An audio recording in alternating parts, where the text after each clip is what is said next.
Fukushima is a hot topic. Some reports claim we are in no danger at all. Others say the disaster will lead to the end of the world. So what should we believe? I talked to an assortment of experts, and here's what you need to know about Fukushima.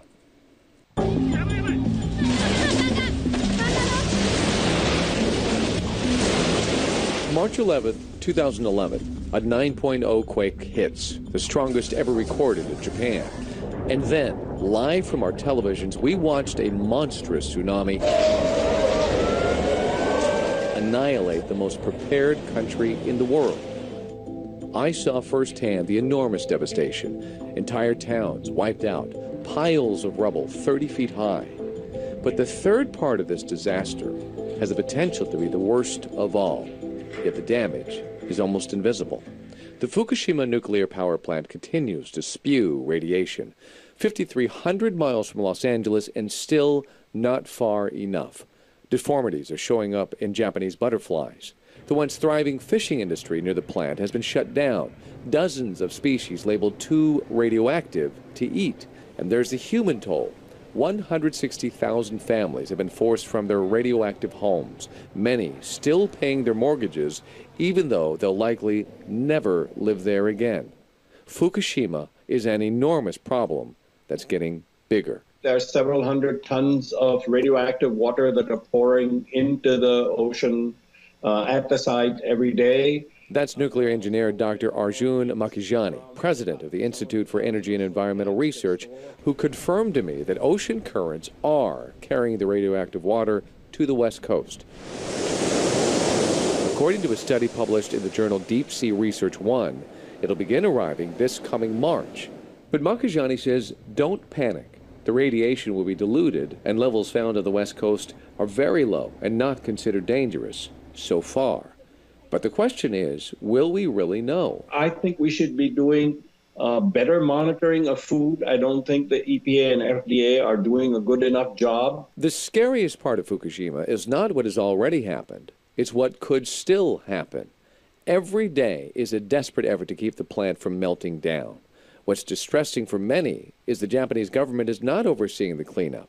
Tokyo Electric and Power, or TEPCO, is a private, for-profit company. They don't want to take the long-term viewpoint and just to save the money. Japanese nuclear engineer Yasel Yamada came to America to shine a light on what he feels is a flawed approach. He says TEPCO is over their heads. The cleanup job is too large for their capability.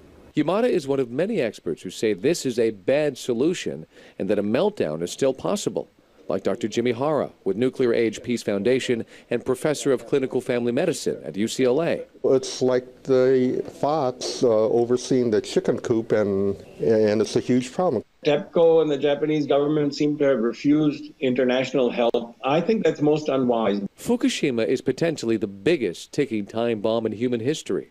The damaged plant is in no condition to withstand another massive earthquake or tsunami. These are photos of what happened to the original 19-foot seawall when the tsunami struck. It was shattered and, as we all know now, provided little protection. The tsunami flooded the plant, cut off the power, and the meltdown was underway. The plant's defenses today are far less.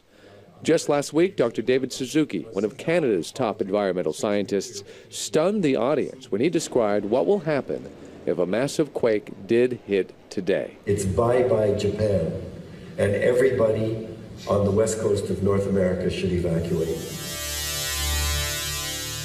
Now, if that isn't terrifying, I don't know what is. And keep in mind, less than 2 weeks ago, a 7.1 quake that generated a small tsunami did hit that region of Japan. Luckily, it didn't further damage Fukushima, but there were some tense moments.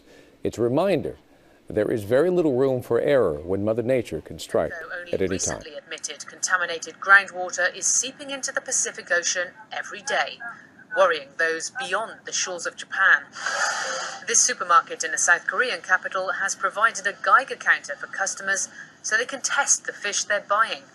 They no longer import from Japan. But given the close proximity, some customers are still concerned.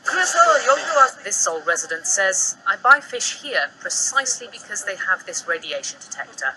But I don't really know if it's safe or not. I can only base my decisions on the label. The fuel core of Unit 4 at the Fukushima Daiichi nuclear plant. More than 1,500 fuel rods sit in a damaged storage pool 30 metres above ground. Safely removing them is the next big challenge for the plant's owner, TEPCO. The reactor was under maintenance. So we have this full fuel pool that's sitting at the top of this reactor. And if something happened to that reactor and the pool fell onto the ground, the rods would start fissioning and possibly catch fire or explode. It could then start a chain reaction of the other spent fuel pools on site, the other nuclear fuel that's on site that's still left in the other reactor buildings, because there are 6 reactors at Fukushima.